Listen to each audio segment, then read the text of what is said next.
Kim Weeks with the new show Reset. It's February 18th, and today's our second segment in my kitchen.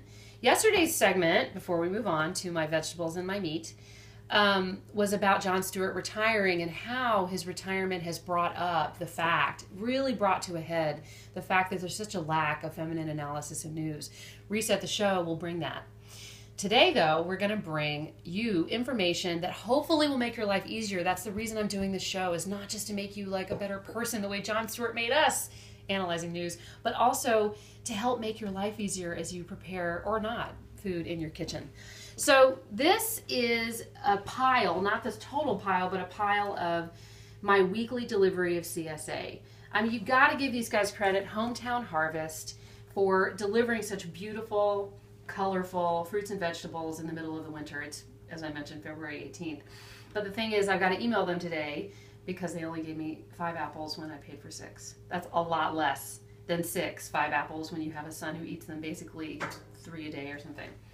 And so before I go over to my sort of other section, the oven and the refrigerator, I just happened to look down at my cookbook, and this guy, Auguste Escoffier, random little quote, "Indeed, stock is everything in cooking. Without it, nothing can be done." I love that. Because I want to say, as we come over to the refrigerator, if you can figure out how not to be afraid of making stock, everything will taste better in your kitchen, and your kids will be healthier. So will you. Because the concept of it is to extract the maximum number of nutrients and flavor from everything you're cooking with. Which, you know, I make, these are my vegetable clippings. I just make vegetable stock, I don't know, every couple weeks, sometimes every 10 days. I just chop the vegetables, take the cuttings, and this becomes my vegetable stock. My son loves this the most than all the other stocks.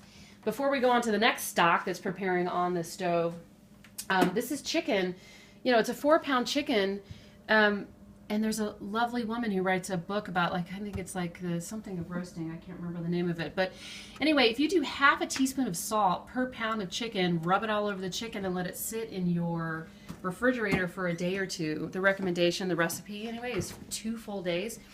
Pop it in the oven at 385 after that period, and you have the most delicious chicken. I swear. I've tried it a lot of different ways, and there it is.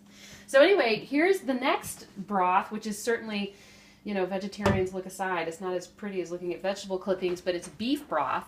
It's pretty expensive to do, but there are short ribs in this broth, which after a full day of simmering, you can pull off the bone and put on anything, on pasta, on rice, you know, maybe even with bread, with any number of things. And so basically, you're using these really dense, delicious, like knuckle bones too. You won't eat the meat from that, but you will from the short ribs. And you get this broth that makes amazing sauce, amazing black bean soup, amazing just about anything, and you can freeze it, which I do. Black beans, which you don't really need to see, just believe me. That's for something, tortillas or something tonight. And then finally, before I talk about the kale, because I don't know, it's a little bit of a metaphor, this sort of baby kale. When I was but a babe myself, a baby kale myself, a babe in the woods, I told my red state mom, this is back to Jon Stewart, by the way, just FYI, that Bush was Hitler. It's like, you know, 13 years ago. And I regret it. But Jon Stewart made me such a better person because he helped me, first of all, not say those things because that's lame, and secondly, laugh about how absurd politics and news had started to become, and certainly is today. So anyway, I feel bad that I told my mom that. She certainly disagrees. But interestingly, about mother-daughter relationships and the kitchen, my mom is the reason I'm here, because she taught me so much about how to be deft in the kitchen, and that's why I'm here, is not just to analyze news. It won't be from a red state perspective, sorry. But to show you how to cook well. I think it's really possible to do it well and do it without a lot of expense and a lot of time. So this kale that I bruised a little bit in washing, I'm sauteing with onions, and then, well, so the onion sautés, then the balsamic vinegar. You sort of saute and almost caramelize the onions with the balsamic vinegar. Throw the kale in with a little bit of vegetable or chicken stock. I think it tastes better with vegetable stock.